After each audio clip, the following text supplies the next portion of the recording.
How are you doing? In the last video, I showed the shop cabinet that I'm working on, and I got the case put together in that video, and I've been working on it since, still working on it. And while I was working on it, I was trying to think of how to put this video together, how to do the editing and show the project. And I got to thinking about all the other, woodworking videos out there and all the old TV shows, and I realized just about all of them, they start off by showing, some nice finished project just all put together, and then they go through and they show the steps, 1, 2, 3, and you just follow those steps and boom, you got that nice, pretty finished project. But for me, that just isn't woodworking.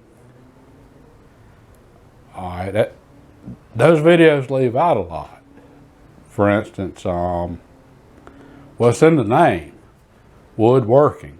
They leave out the work part. And there's a lot of work involved in woodworking.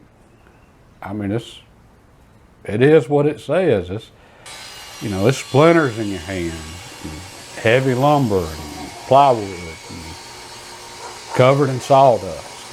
It's work.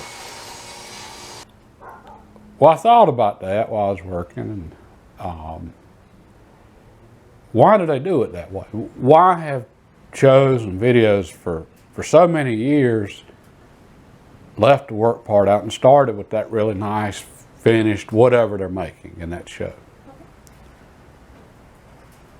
And then I remembered an old Japanese saying, vision without work is a daydream. Work without vision is a nightmare.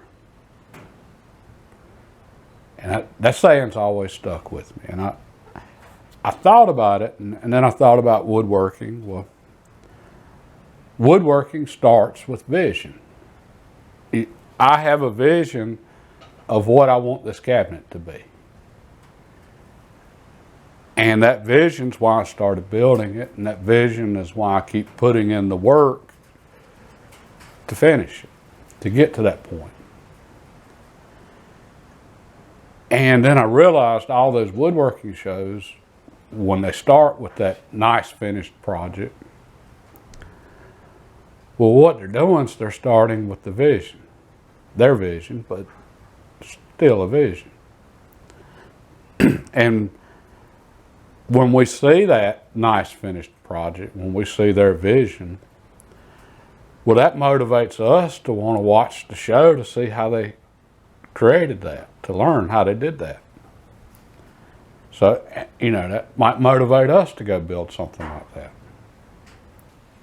Then I thought about that some more. All right, deer hunters, us deer hunters.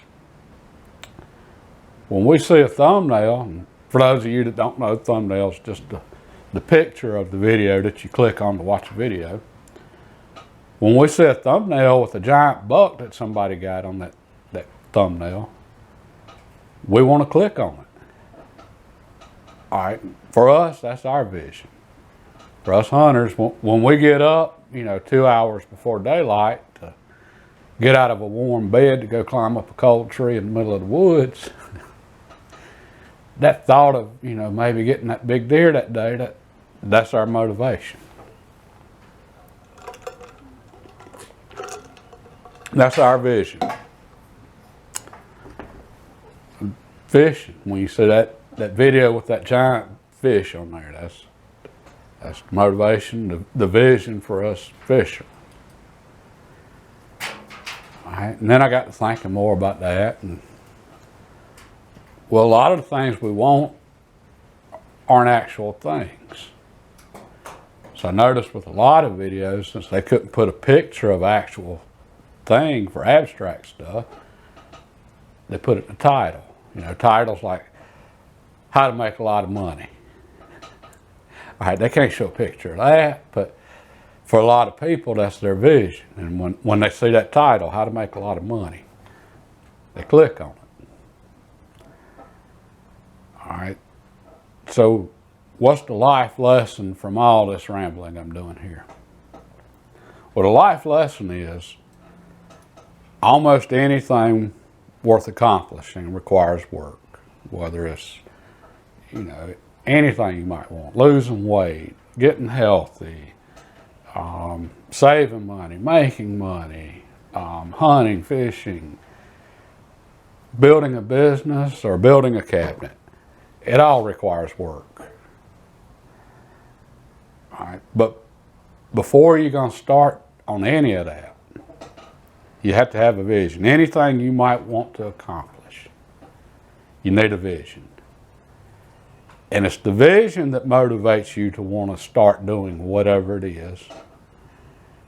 And it's the vision that motivates you to keep going even when you're covered in sawdust. And I don't mean somebody else's vision. You need to have your own vision of whatever it is you want to achieve. And once you have that vision, then you'll put in the work. Anyway, I just thought that's kind of interesting, realizing that. And that gives me some things to think about too, as far as the videos and how to put it together. I'm learning more about making videos and what makes an interesting video. And for instance, if I wanted to do a really good, interesting video for woodworking, I'd start with the finished, look at this gorgeous cabinet, and then go through the steps. But I don't know if that's what I want to do. For me, that's part of figuring out what I'm trying to accomplish when I create a video. I want to show the work that's involved in it. I want it to be honest. At the same time, it's got to be interesting, because I know I can make a boring video too. I got that part down pat. So anyway, that's just something to ponder. I thought was kind of interesting and something for me to think about on the videos. And as far as the cabinet, hey, we're making progress, and keep an eye out for the next video. It'll be the thumbnail of the really gorgeous finished cabinet. Or you can just hit the subscribe notification bell, and you know, it'll let you know when it comes out. Like I said, it's something for me to think about. If you found anything interesting in this video, please hit the thumbs up. It helps out the channel. And God bless. Happy Easter. Y'all have a good day.